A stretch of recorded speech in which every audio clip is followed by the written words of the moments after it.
My boyfriend's a genius, but I'm not quite as bright. But he would seriously critique the historical court dramas I watched. And he'd fly into a rage when anyone said I wasn't good enough for him. He'd say, "Chloe is wonderful. To me, she's the best." Later, he was specially recruited to Harvard, while I stayed back in Worcester. For years of long distance, we talked on the phone every day, taking turns visiting each other's cities on holidays. We were both serious and committed to maintaining this relationship. Until he entered a competition, when Ethan mentioned the genius female student he met at the competition for the 17th time, I knew our relationship was nearing its end. At 8 p.m., I called Ethan as usual. But he didn't pick up for a long time. Long-distance relationships are tough, one wrong step and you head towards a bad ending. So Ethan and I had an agreement, we'd take turns calling each other at 8 p.m. every night, and if something came up, we'd text beforehand. He didn't answer. I opened our chat, the last message was from yesterday. Worried something happened to him, I called again. This time, the phone rang for a full 54 seconds before Ethan finally picked up. I didn't speak right away, just listened to the sounds on the other end. It sounded like a karaoke bar. Amidst the noise, someone was singing, others were shouting drunkenly. In short, it was lively. But Ethan had always hated crowds and noise since he was a kid. Ethan, Are you looking for Ethan? He went to the restroom, left his phone with me. If you need anything, you can tell me, and I'll pass it on. The person cut me off. It was a girl, her voice pleasant, and she mentioned Ethan very naturally. He left his phone with you? I couldn't help asking again. She said, her tone completely matter-of-fact. Yeah, Ethan and I are close. Is there a problem with me holding his phone? I grew up with Ethan. Because of things that happened when we were young, he hated crowds and especially disliked people touching his personal belongings. Especially something like his phone. Besides me, he wouldn't easily let anyone else hold on to it. So, I didn't immediately believe the girl. My boyfriend, my childhood sweetheart since forever, I would give him my trust. Then I heard faint shuffling sounds from the other side, like someone walking over. Soon, I could hear Ethan talking with the girl. Ethan, someone called for you. Ethan sounded like he'd just taken the phone back, murmuring, "It's Chloe, I forgot to text her." I was about to speak when the girl across interrupted me again. "Chloe? Who's that?" "You, cough cough." She coughed twice, and Ethan's tone immediately became anxious. "What's wrong? Did those idiots make you drink? You know you can't drink with your health issues. Let me get you a glass of warm water from the front." Listening to Ethan's voice, he'd always been a reserved person. That kind of caring, gentle tone used to be only for me. And now, forgetting I was still on the phone, he was off taking care of another girl. I held my phone, listening to the sounds. It seemed like Ethan had casually stuffed the phone into his pocket, went to get her the warm water, murmured a few more soft words, and only then, as if suddenly remembering something, hurriedly pulled the phone out, his voice apologetic. "Chloe, I was busy just now. I didn't mean to ignore your call." "Yeah, busy. Busy taking care of another girl." Suppressing the sour feeling inside, I tried my best to sound calm and asked him, who was the girl who answered my call? Mentioning her, Ethan's previously apologetic tone suddenly shifted, now tinged with a hidden smile. "Her? That's Olivia. I told you about her, the girl who tied with me for first place in the national competition. She almost beat me. That was just a fluke. Next time, I'll definitely be the sole winner." Olivia interrupted him, her voice slightly arrogant and confident, drawing a laugh from the usually detached Ethan. "Alright, then I won't go easy on you next time." "Ethan, who asked you to go easy? Even if you go all out, I definitely won't be worse than you. Then let's have a match." And then, I hung up. No particular reason, just that Olivia's words had sparked Ethan's competitive spirit. And Ethan had completely forgotten about me, still on the phone with him. It felt pointless. Ethan is a genius. Ever since I can remember, everyone around me said so. From a young age, he showed intelligence far beyond the norm. In any exam, Ethan was always, without question, number one. He was too smart. So smart that it made an ordinary person like me seem a bit slow. He was a genius, but I wasn't quite as bright. We were both orphans, grew up in the same orphanage, childhood sweethearts, and family. A bond beyond romance and kinship, the only one for each other in our lives. We started dating in high school. Everyone said, aside from her looks, Chloe is nowhere near good enough for Ethan. How could she possibly be his girlfriend? But Ethan would earnestly counter them, "Chloe is wonderful. To me, she's the best." During summer breaks, he'd stay up late with me watching historical court dramas, even offering serious critiques, just because I liked them. He'd also fly into a rage when people said I didn't deserve to stand beside him. Even through 4 years of long distance in college, I never thought our relationship would face a crisis. Not time, not distance. Our bond went beyond love, it was indestructible. And although I was just an ordinary person, lacking super high intelligence, I studied incredibly hard after entering college to be worthy of Ethan. Finally, I secured a spot in the graduate program at the same university as him. We were both looking forward to the future. Until, just before graduation, he represented the university in a national competition and met Olivia, who also possessed extraordinary intelligence. The competition was fierce and brilliant. Ethan encountered a rival for the first time, his eyes showing an excitement I'd never seen before. Olivia, Olivia, Olivia. After that, every time we talked on the phone or met, Ethan would inevitably bring her up. He'd call her a genius, his only rival. He'd say she was different from other girls, listing her many virtues. Like now.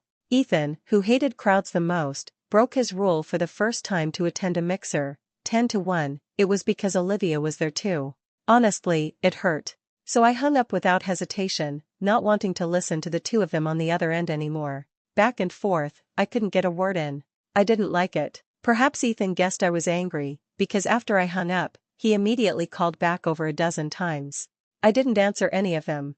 The next day, while I was still asleep in my dorm, my roommate suddenly woke me up, pointing towards the balcony. "Chloe, I think your boyfriend's here." "Chloe, there's really nothing between her and me." It was a mixer between our two schools, also to prepare for the next competition. As team captain, I had to attend. Ethan had flown back overnight. By the time he arrived, it was dawn. The university gates were closed, so he stood outside all night, waiting until morning to come find me. Ethan looked exhausted, with a hint of guilt and a plea for forgiveness. "Chloe, I promise it won't happen again." A promise. Was it useful? I pressed my lips together, not speaking for a long moment. But just then, Ethan's phone rang. We'd known each other for 23 years, been together for 7. We knew each other as well as we knew ourselves. For instance, I recognized that ringtone instantly, it was specially set.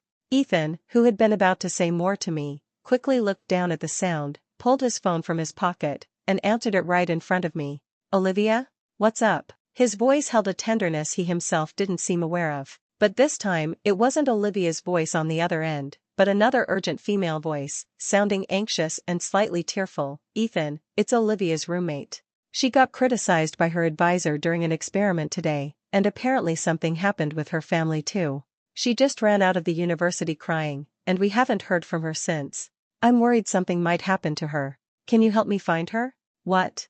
Olivia's missing." Ethan's voice instantly filled with panic. He turned right around and started heading off campus, completely forgetting me standing there. I counted his steps. 1, 2. At the 17th step, he finally remembered me, left behind. He stopped, turned back to look at me, his eyes filled with undeniable apology and urgency. "Chloe, I have to go back right away. Olivia's personality, she's too headstrong. I'm afraid she'll do something." I walked step by step towards him, took his hand, and spoke softly. "She has her own friends, family, and admirers. But we only have each other. Are you really leaving me?" Perhaps my tone was too sad. He looked pained, about to say something, when the phone he'd just hung up rang again, the urgent ringing seeming to press him for a decision. Finally, he let go of my hand. "Chloe, Olivia is different from you. She's a genius, and geniuses are proud. For her to run off crying like this, something major must have happened. I have to go find her. Chloe, I'll come back to see you in a couple of days." With that, he took 2 steps back, then turned and ran towards the campus gate without a shred of hesitation.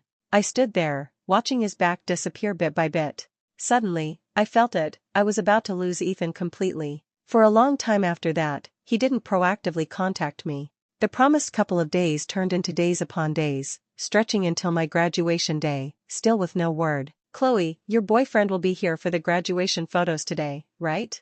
My roommate was fixing her makeup in the mirror. She had witnessed my 4-year long-distance relationship with Ethan, knew we were both orphans who had relied on each other our whole lives. Today was my college graduation day. Ethan and I had made a promise. On my graduation day, he would fly back, take a graduation photo with me, and then we'd visit the orphanage together to see the kids and Director Mom. Director Mom had always doted on Ethan and me. When she found out we were together, she even shed tears, holding our hands, saying we would always be family to each other and should never part. And, Director Mom said, "Be happy." For some reason, my nose tingled, feeling inexplicably sad. I glanced down at the time on my phone, less than 2 hours left until the graduation photos, but he still hadn't appeared. Maybe he'd simply forgotten. After the photos, my roommates started packing their things to leave. I wasn't in a hurry. I didn't have much to take. According to our plan, Ethan was supposed to come here, we'd visit the orphanage, and then head to Boston together. I had secured a spot in grad school, so I'd be at the same university as him and could go early. But now, it was just me. I didn't know what I was waiting for, just sitting on my bed, occasionally looking down at my phone. For 5 whole hours, my carrier sent 3 messages, and I got over a dozen greetings from roommates, but not a single word from Ethan. My hand slipped, accidentally opening my social media feed. Just then, I saw a photo Ethan had posted 3 minutes earlier. It was of the scenic bridge in the Boston Public Garden, supposedly a lucky spot for couples. He had taken a picture of the scenery, but the reflection in the pond below vaguely showed the figures of 2 people. I suddenly remembered when I first got accepted into grad school. Ethan had pointed to a picture of this very spot on his phone and said to me, "Chloe, this place is supposed to be really lucky. When you come to Boston after graduation, let's go there together and wish for our future, okay?" Unfortunately, he hadn't waited for me to arrive in Boston before taking another girl there. Things only couples should do were no longer exclusive to me, other girls could do them too. Like, Olivia.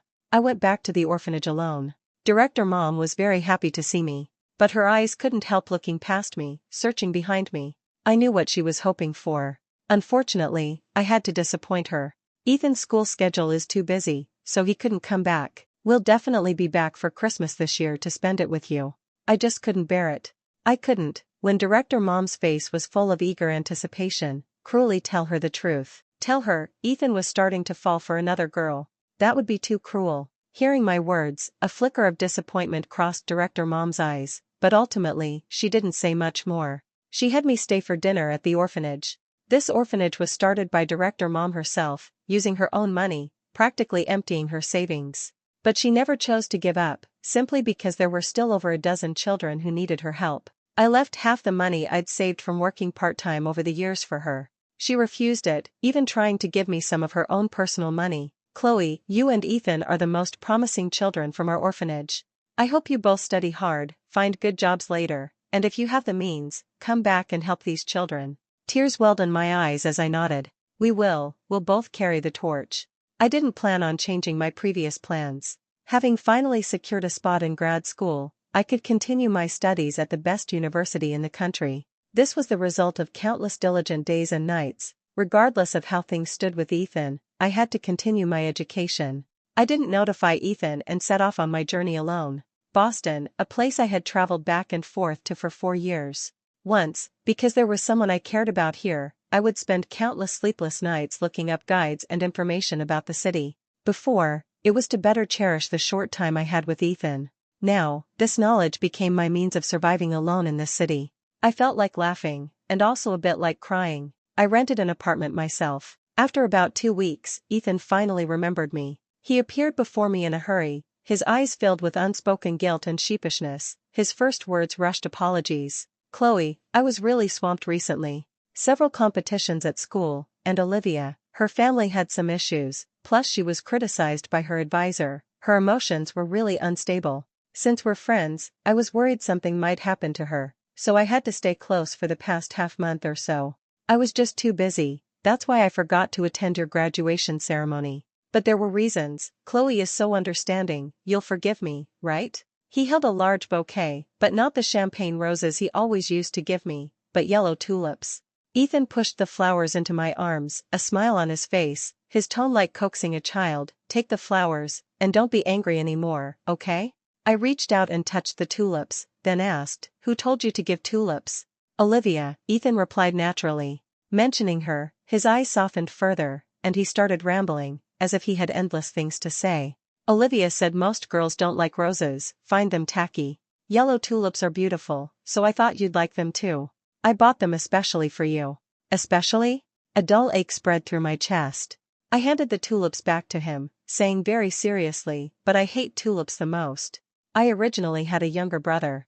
We were abandoned together by the roadside. My brother was as thin as a kitten, barely alive. Director Mom picked us up. I survived. But my brother, after accidentally touching tulips, had a severe allergic reaction and didn't make it. During the time after my brother passed away, I felt the whole world was terrible. I couldn't sleep, couldn't eat, just wasted away day by day, fainting several times. It was Ethan. He stayed by my side constantly, like a meticulous older brother, taking care of my every need, allowing a ray of light back into my darkened life. He eventually became another family member to me. So, how could he forget that I despised tulips? Unless everything related to me, he no longer cared about. Hearing me say I hated tulips, a flicker of confusion crossed Ethan's eyes, but he still didn't remember why. After a brief silence, he put on a look of sudden realization. Chloe, if you hate them just because Olivia picked them, then I think you're being too narrow-minded. She's just an ordinary female friend of mine. There's absolutely no need for you to be jealous like this. I threw the flowers right in his face. Ethan, I barely recognize you anymore. I kicked him out immediately. Closing the door shut out his rambling stream of accusations. I slid down against the doorframe, sitting on the floor. The floor was a bit cold, a chill seeping into my bones, making me shiver involuntarily. Ethan finally remembered. His eyes full of apology, he brought his group of friends from school to apologize to me. During our 4 years of long distance, we had met each other's friends. Ethan's roommates knew our situation too and had helped us out quite a bit. Seeing them constantly speaking up for Ethan, I couldn't immediately harden my expression. I owed them a favor, after all. Chloe, little sis, Ethan's just been too tired lately, his brain's not working right. Even if just for my sake, forgive him this once. If you don't forgive him, that's okay too, just give him a chance to make amends, let him treat you to dinner, and us brothers can tag along, how about it? The guy speaking was Ethan's best friend, Noah. Earlier, when I was seriously ill at school and needed surgery, the cost exceeded what we could afford. Ethan borrowed money everywhere, and finally, it was the well-off Noah who helped out. So, I truly owed him a favor. When he said this, I couldn't keep a stern face and refuse his request. Just one meal. After eating, we'd be even. And the words I'd hesitated to say for so long, I planned to make clear to Ethan tonight. The meal passed quickly. Ethan still thought I was the same easily appeased little girl from before. A bouquet of flowers, a piece of candy. Enough to easily forgive his mistakes. After dinner, Ethan's friends deliberately left early, leaving us alone. Ethan took me to a beach, saying the scenery there was beautiful, and he wanted to pick shells with me. The beach was fine too. A beautiful place for a clean break, the best farewell to this relationship. But as soon as we arrived at the beach, a group of girls suddenly rushed over. Amidst their playful shoving, a girl with long hair and a ponytail suddenly turned and looked at Ethan. Ethan, what are you doing here? She walked forward but accidentally bumped into me. I lost my balance, and we both started falling backward. Ethan was standing right in front of me, but his gaze was already fixed on the other girl. As we both fell, he reacted almost instantly, reaching out to grab her, pulling her into his arms. Following the momentum, I fell hard onto the ground, my right hand scraping violently against the pebbles, the entire palm skinned. Chloe! Ethan, realizing I had fallen, only after ensuring the girl in front of him was steady, quickly bent down to help me up. Did you hurt your palm? I'll go buy you some medicine. My entire palm throbbed with dense pain. The wound was covered in dirt and needed a thorough cleaning to heal properly. Ethan had already run towards the nearby store. I didn't even have time to call him back. Of the group of girls before me, all but the one who bumped me had scattered. You're Chloe? The moment she spoke, I recognized her. Olivia, the girl also known as a genius, who was slowly but surely occupying the heart of the man who was still, currently, my boyfriend. I suddenly wanted to know. How does such a smart and beautiful girl, knowing full well the man has a girlfriend, truly maintain an appropriate distance as just friends? Or does she subtly test the boundaries? Together with Ethan, treading back and forth on the edge of morality. Before I could speak, Olivia preempted me. So what if you're childhood sweethearts? So what if you relied on each other? Chloe, at most, you're just family. Ethan's feelings for you are just like treating you as a younger sister. If you're smart enough, you should be the one to break up, instead of clinging to the girlfriend position and being annoying. Okay, clear now. Not an innocent bystander, but someone who knowingly approaches a man with a girlfriend, the other woman. So? I didn't back down, retorting directly. I'm in a legitimate relationship, which is better than some people who covet other people's boyfriends. Chloe. Olivia's face turned extremely ugly. She glared at me fiercely, looking like she wanted to eat me alive on the spot. Since you're so confident, I'll show you who the real winner is. After saying this, Olivia snorted coldly and stormed off. Ethan, running back with ointment, immediately looked around. I spoke up, "Stop looking." I yelled at Olivia and she left. Yelled at her? Ethan's voice immediately rose, laced with urgency, his tone filled with unmistakable reproach. Olivia is a good girl, easygoing personality. Why on earth would you yell at her? Was it just because I helped her up earlier and you fell? But she's a genius. Her hands are meant for achievements in the lab, they can't get injured. I looked down at my own hand, so, I deserve to get hurt? At least the drama ended with me suggesting the breakup. It felt pointless. I had mulled it over for a long time, even though I had to say goodbye. We came from the same orphanage, even if we weren't boyfriend and girlfriend anymore, we were still family who relied on each other. The principle of parting amicably, I hoped he could understand too. But, he ultimately disappointed me. When I suggested breaking up, Ethan was stunned for a moment, not agreeing. You want to break up with me just because I criticized you a little? Chloe, we've been together for so many years, you can just say you don't want me anymore? What do you take me for? He spoke excitedly, as if I had done something terribly wrong to him. I opened my mouth, wanting to say something, but suddenly felt it was unnecessary. Righteously point out his change of heart? That would require me to recall the entire process of his betrayal, step by step. It would be painful. Besides, whether I said it or not, would anything change? No. Nothing would change. Ethan was genuinely angry. He said, I don't want you to be so unreasonable anymore. I hope the obedient, understanding Chloe from before can come back. Tonight, you should think about it properly yourself. After saying this, he turned and left without looking back, leaving me alone on the beach. I didn't have any cash on me. My phone, because of the fall earlier, had slipped out of my pocket and hit a rock, unable to turn on. The night sea breeze was a bit chilly. I couldn't help pulling my jacket tighter, holding back the tears that threatened to fall, walking back step by step. The night was truly long. I don't know how long I walked, but the further I went, the more I felt like our years together were a joke. Olivia said she would show me who the real winner was. That wasn't a joke. The next morning, I finally walked back to my apartment. Ethan was leaning against the apartment door, head bowed, looking drowsy. Seeing me appear, he frowned slightly, his first words were accusations. You didn't come back all night, what were you doing? Did you want to break up with me because you fell for someone else, and you went to find him last night? Slap. The moment he finished speaking, I slapped him without hesitation. Ethan, I'm not as heartless as you. And I would never get involved with other guys while I have a boyfriend. What did he think I was, saying things like that? Then why did you only come back now? Because you didn't want to see me? Or because you saw Olivia yesterday, so you're deliberately throwing a jealous fit? He gently touched the slap mark on his face, continuing to press me. I pulled my phone out of my pocket and slapped it against his face. When Olivia bumped into me, my phone fell out, hit a rock, and broke. I didn't have any cash on me either. You left me there alone, so I had to walk back myself. Ethan, are you satisfied with this answer? He fell silent, his eyes quickly filling with guilt. Chloe, I didn't mean it like that, I was just worried about you. Last night was my fault, I didn't expect you to suggest breaking up, so I got angry. I'm sorry, really sorry, it's all my fault. Can you forgive me one more time, please? I forced a cold smile. Before I could speak, Ethan's phone rang again at that exact moment. It was that specially set ringtone again. The call connected, and it was still another unfamiliar female voice, crying out in panic. Ethan, Olivia's brother came looking for her at school today. Olivia's really not doing well now, she's completely breaking down, keeps saying she's going to jump into the lake. Come quick and save her. She had time to call, but no time to find someone at the university to save Olivia. I'm sorry, I was thinking the worst of a girl, but I really couldn't help it. Hearing this, Ethan's eyes filled with unconcealed panic. He immediately turned and ran off, without a word, disappearing around the corner in just a few seconds. I let out a long sigh. After walking all night, I didn't feel tired. Might as well follow him and see what happens. A crowd had gathered by the lake. Olivia, tears streaming down her face, looking utterly devoid of hope, tried to break through the crowd and jump into the water. Ethan rushed over and grabbed her arm.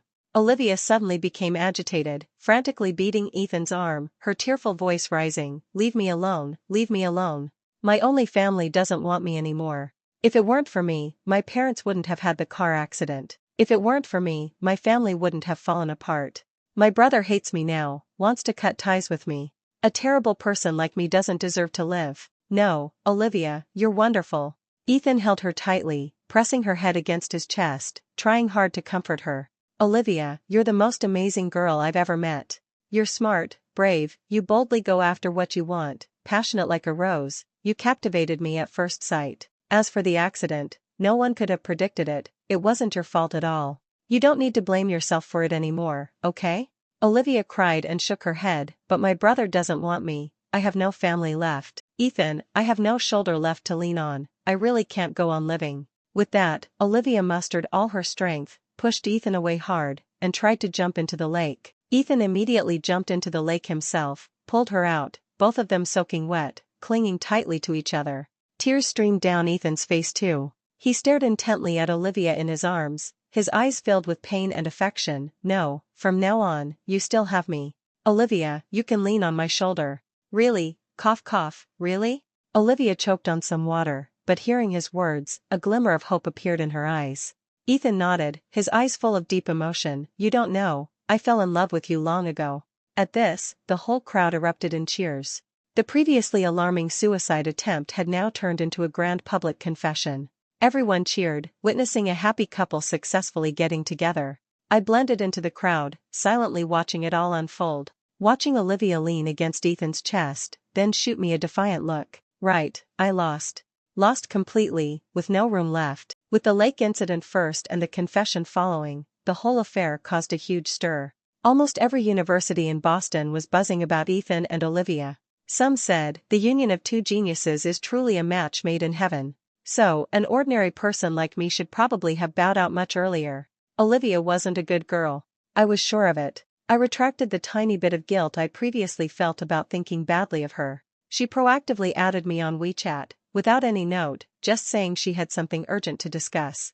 So I accepted the request, but she didn't say a word. Instead, 2 minutes later, she posted on her feed. The picture, a side view of two people kissing. The caption, a match ordained by fate. Based on the court dramas I'd watched, this was blatant provocation, meant to make me sad, or perhaps make me jump up and down in anger. Either way, if I revealed even the slightest emotional disturbance, I'd truly become the clown.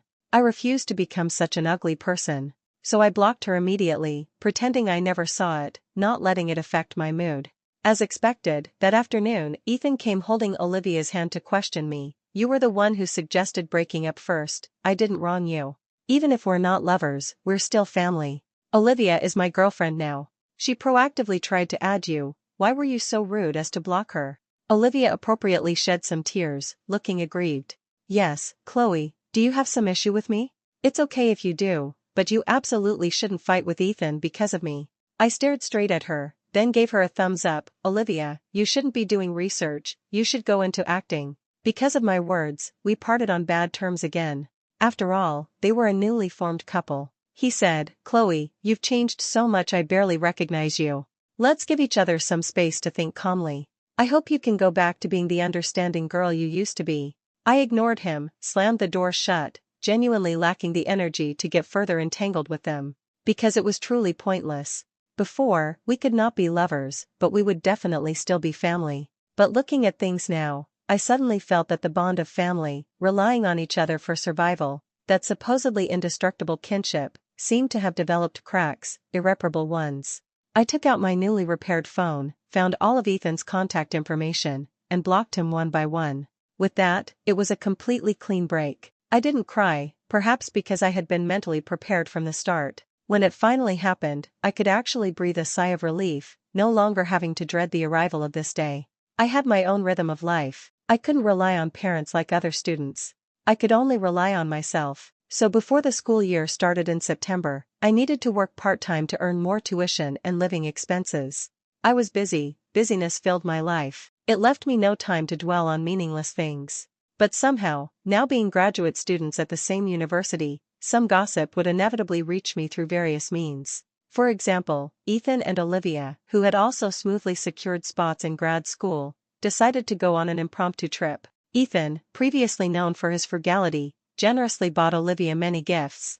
They visited several cities, filming vlogs along the way, extensively publicizing their happiness on their social media feeds. Hearing this, I just smiled it off, then continued working, continued striving to earn money, waiting for school to start. I wasn't smart enough, I couldn't learn and play simultaneously like them. So after the semester began, I immersed myself in the lab, learning from my advisor, practically wanting to eat and sleep there. And Olivia ran into me several times. These sudden encounters always involved her showing off the necklace or other jewelry she was wearing. "You were with Ethan for so long, did he ever give you any decent jewelry?" After saying that, her eyes deliberately scanned me up and down. "Nothing at all. Looks like he really didn't like you, couldn't even bear to buy you a piece of jewelry." I could definitely understand the sarcastic digs. Jewelry, indeed, there wasn't much. Both of us were orphans, and we wanted to support Director Mom, so we never wanted to waste extra money, always wanting to save it for emergencies. Ethan did try to find me a few times later. After all, we grew up together. He probably thought no matter how ugly things got, I would still value that family bond. But I had truly let go.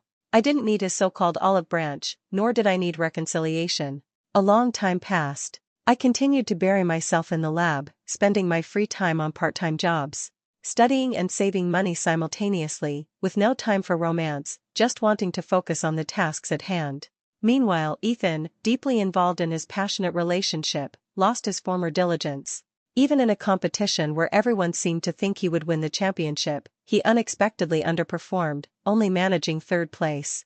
But none of this had anything to do with me. Before starting my third year of grad school, I made a special trip back to the orphanage.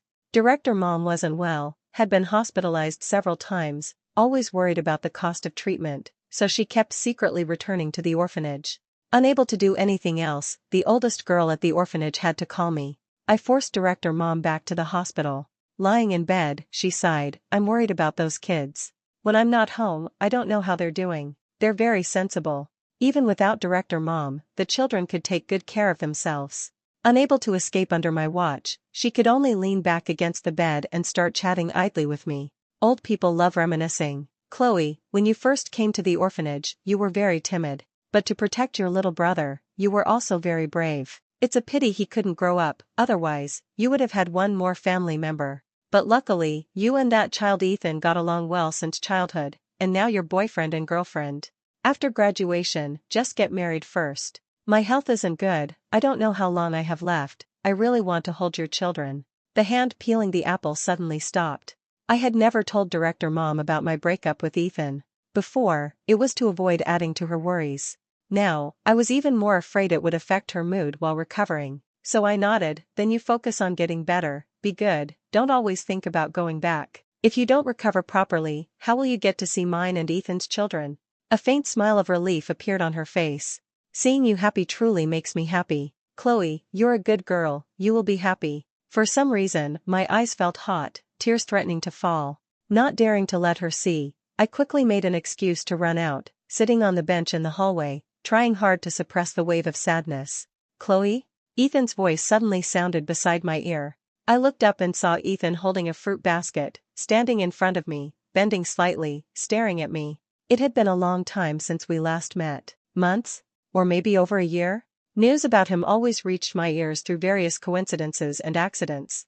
But the man himself, I hadn't really seen much of. Ethan had tried to seek reconciliation later, arguing that even just as family, we shouldn't be so cold. But I wasn't willing. So seeing him suddenly today, I was momentarily at a loss for words. "Chloe, I heard Director Mom is sick, so I came back to see her." Ethan spoke first. He seemed somewhat different now compared to a few years ago. Perhaps the boyishness had faded, replaced by a steadiness in his eyes. He just stood there quietly looking at me, emotions churning in his eyes, unsure what he was thinking. Seeing him about to push open the hospital room door, I quickly stopped him. "Ethan, Director Mom doesn't know we broke up. Her health is poor, knowing would definitely worry her again. So just act like everything is normal, go along with what she says."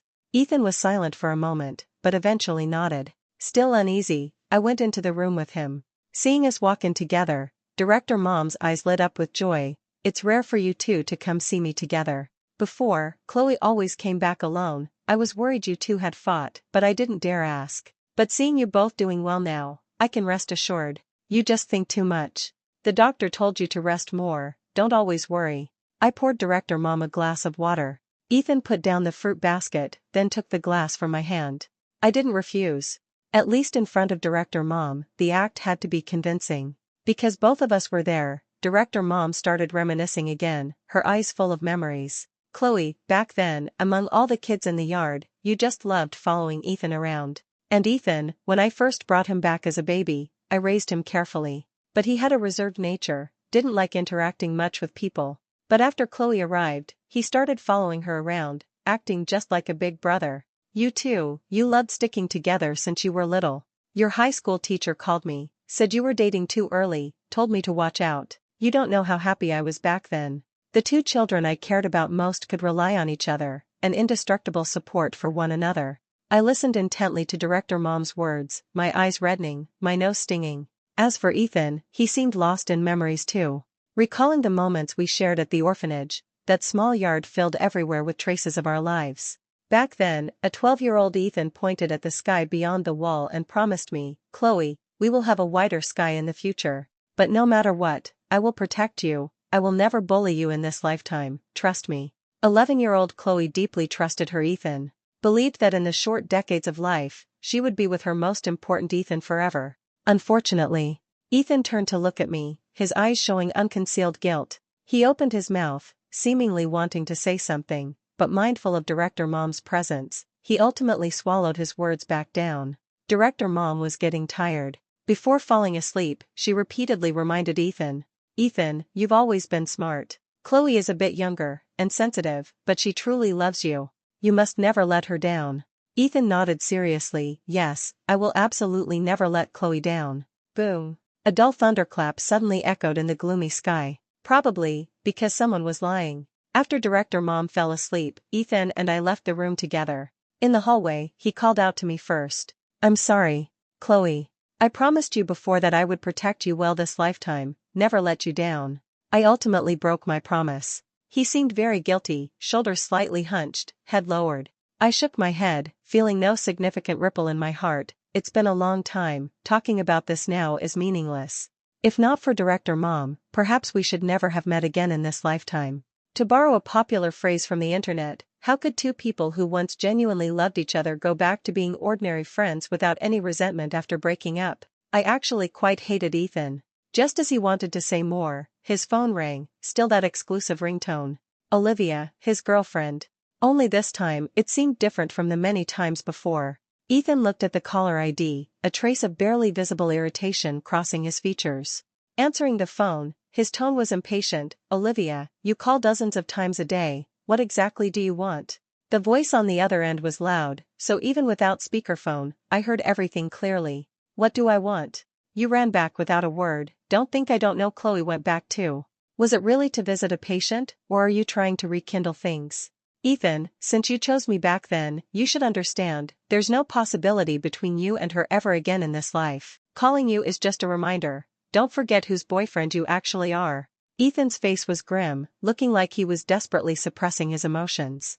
Only after hearing the entire tirade did he hang up. What, having problems?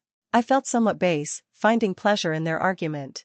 Not because I thought I still had a chance. Simply because I didn't want them to find happiness so easily. Ethan nodded, his eyes full of frustration. Olivia is crazy, cries at the drop of a hat, threatens me constantly. Tell her to get a job, she won't.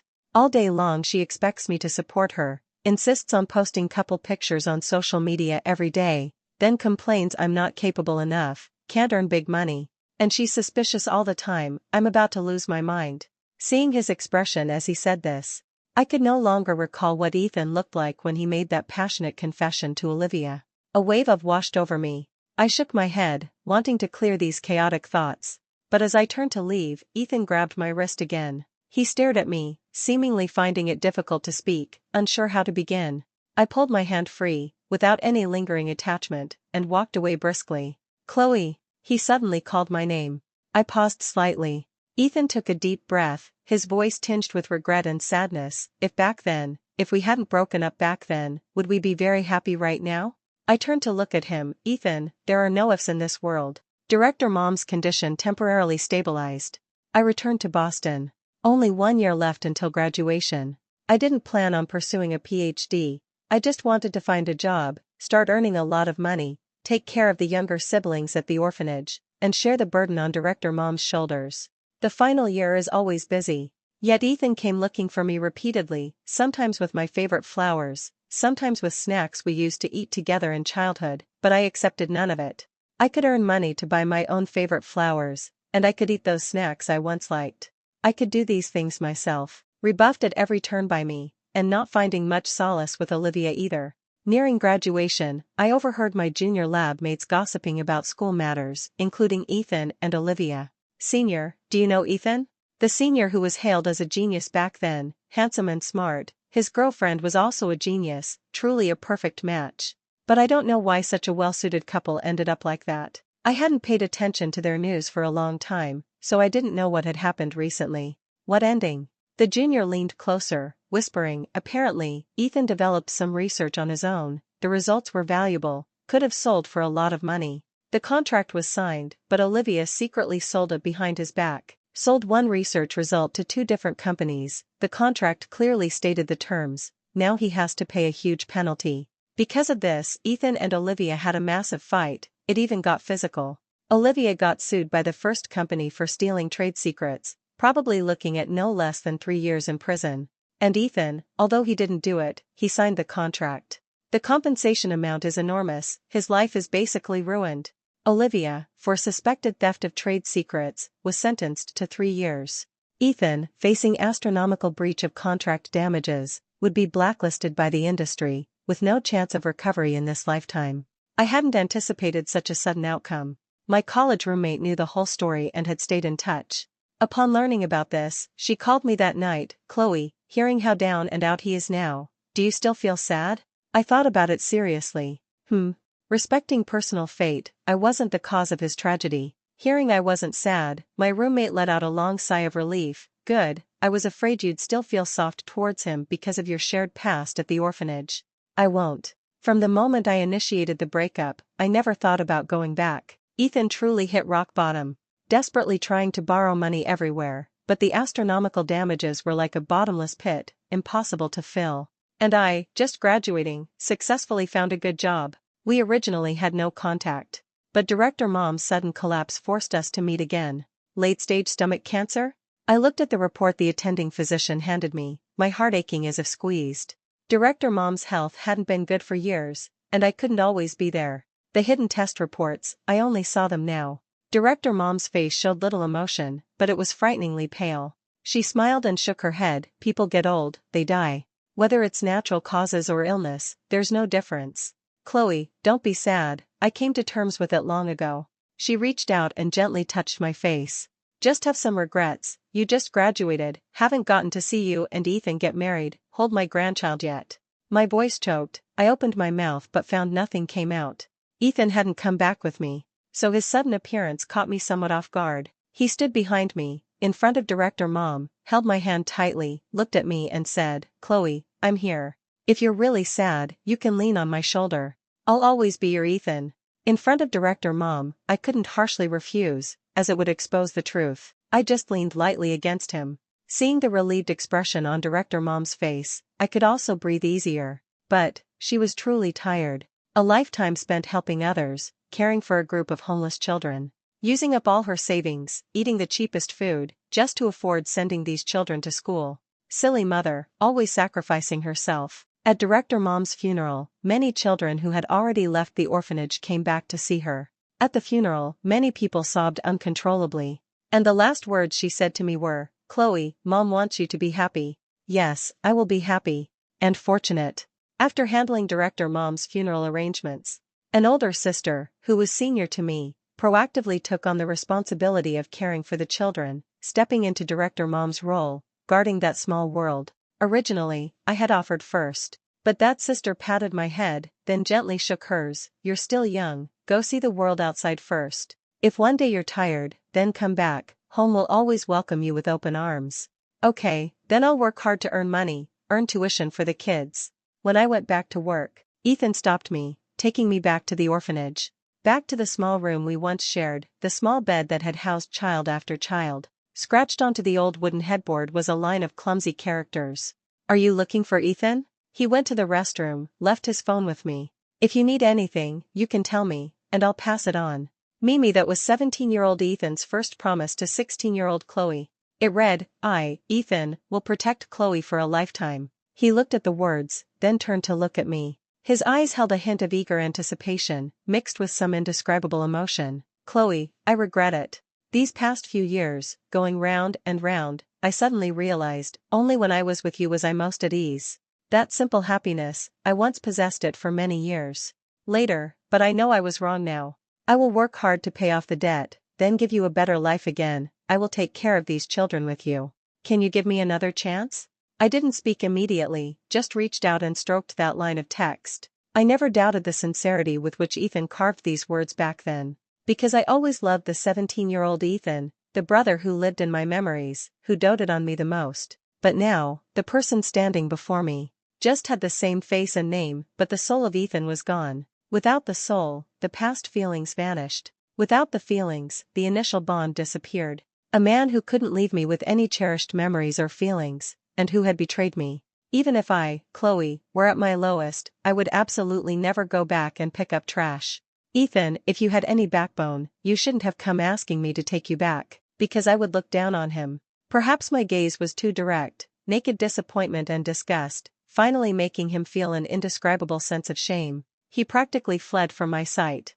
I didn't know where he would go, nor did I care. I only knew, in Chloe's life, there would never again be a person named Ethan.